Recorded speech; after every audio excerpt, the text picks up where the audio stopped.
बरसात का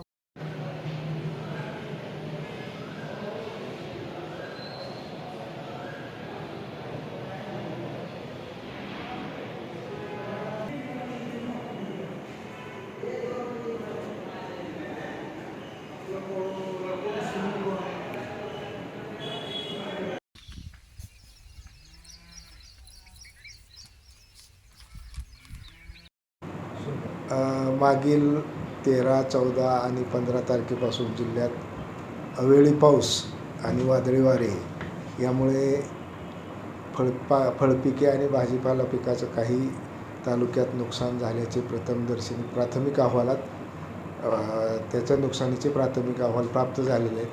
त्यात प्राधान्यानं मोहोळ, पंढरपूर आणि सांगोला या जिल्ह्यातून जवळजवळ 240 हेक्टरवर नुकसान झाल्याचे प्रथमदर्शनी दिसून आलेले आहे.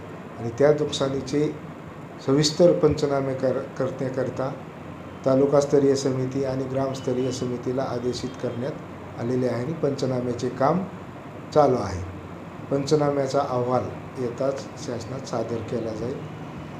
कुठल्या पिकांचा समावेश आहे नुकसानीमध्ये? यामध्ये प्रामुख्याने आंबा, केळी, भाजीपाल्यामध्ये कांदा, शेवगा या पिकांचा समावेश आहे.